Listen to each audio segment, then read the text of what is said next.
Growth is a fundamental component of the core gameplay loop of every single dinosaur survival game.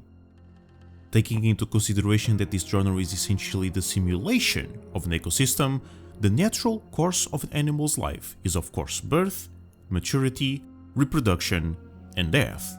And as such, the period of time between the moment you spawn to the moment you are able to nest represents a big and very important phase in the title's intended playthrough.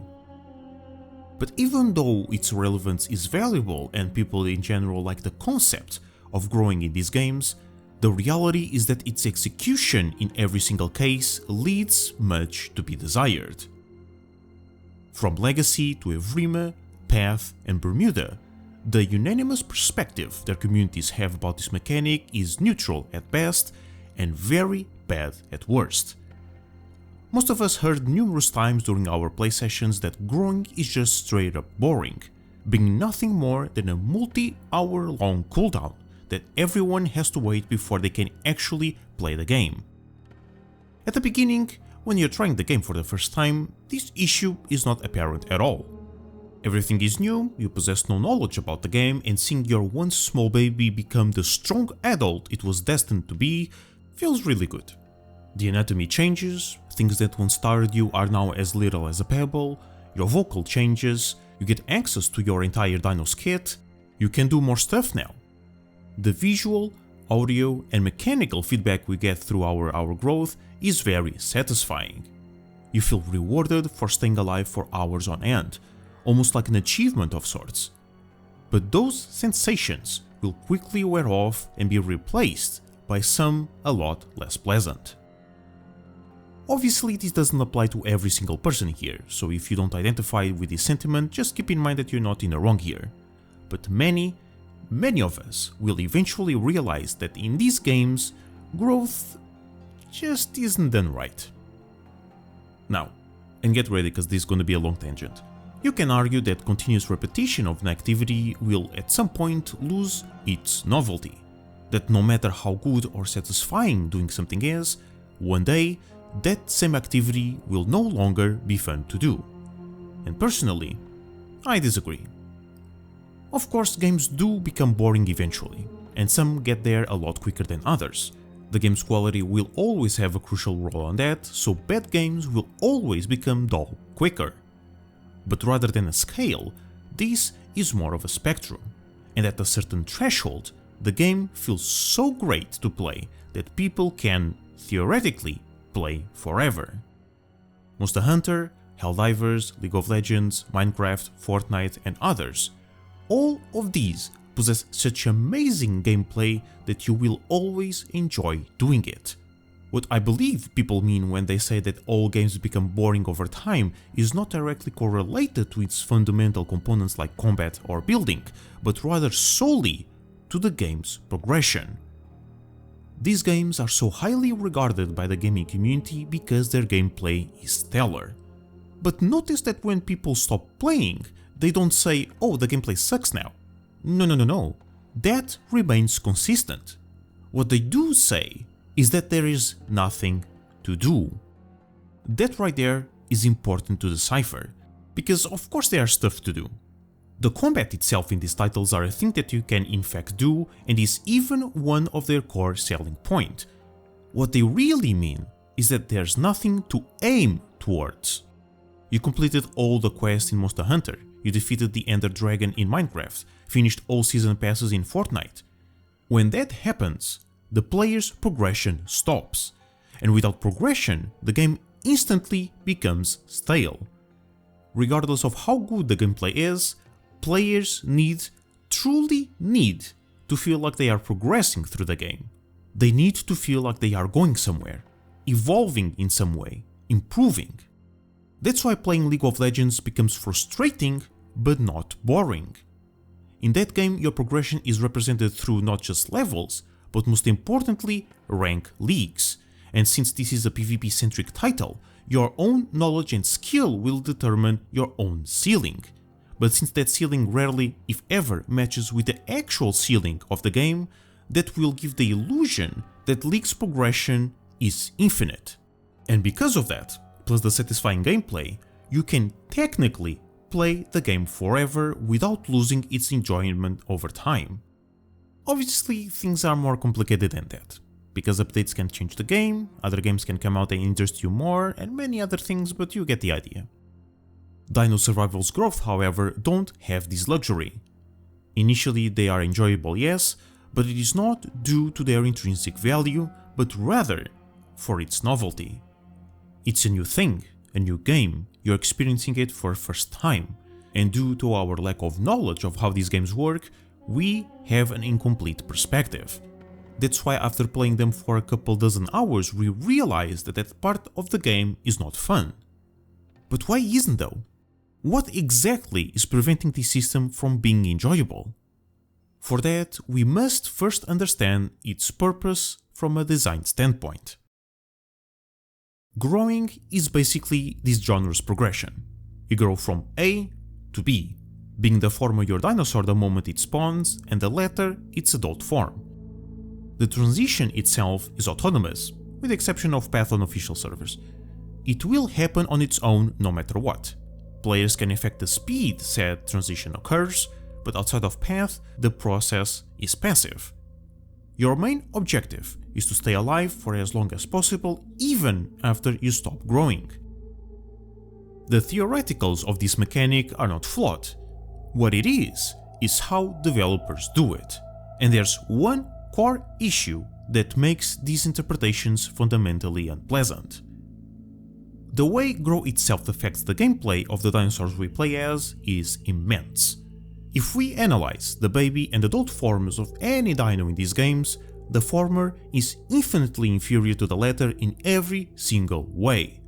It's weaker, slower, more vulnerable, less capable, and without any tools its larger counterpart has.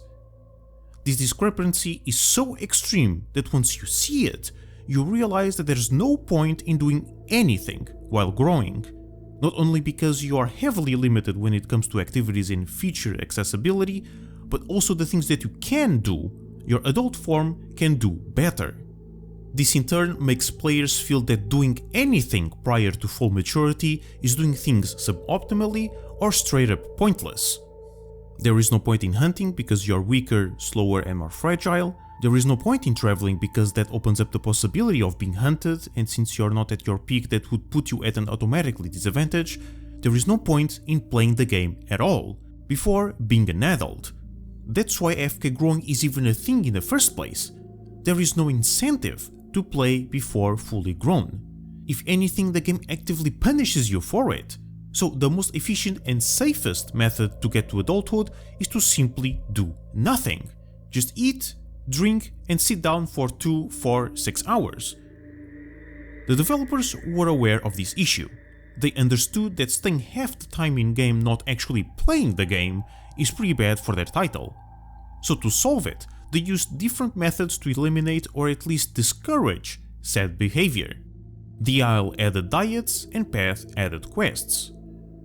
But you see, this actually doesn't fix anything. AFK growing is not the actual problem, it is nothing more than a symptom. The mechanics introduced do keep players busy during their growth stage, but they do so in a bad way. When before you would just have to wait to reach adulthood in which you were free to do whatever you wanted at your own pace, now not only you still need to wait, but also on top of that, you have to work for that growth.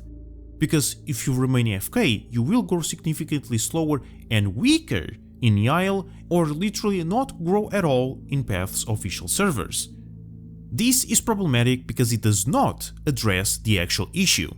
It is not providing an incentive to play the game early, it is punishing you for not playing early.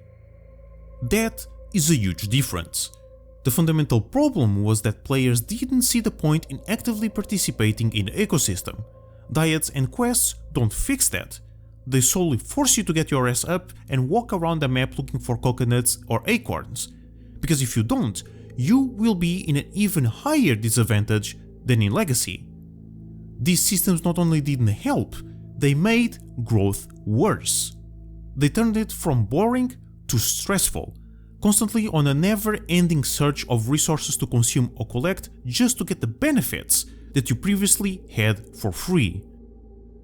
Okay, so we know that these mechanics don't improve growth. What could though? What changes could these games make in order to not just solve this massive issue, but even improve such important component of their gameplay? Here's my suggestion. Due to the power and mechanical discrepancy between hatchling, adults and everything in between, it is impossible to make them compete in any way without completely destroying any sense of balance these games have. But the good part is that they don't actually have to. What we really need to do is, instead of having a singular ecosystem that everyone has to fit in, we should rather create multiple, separate and self-sustaining ecosystems that complement the different life stages of the dinosaurs.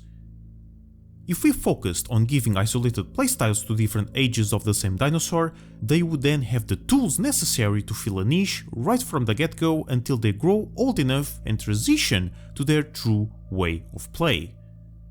If juvenile trikes played in a completely different manner than the adults, baby players would no longer have to wait 6 hours to enjoy the game.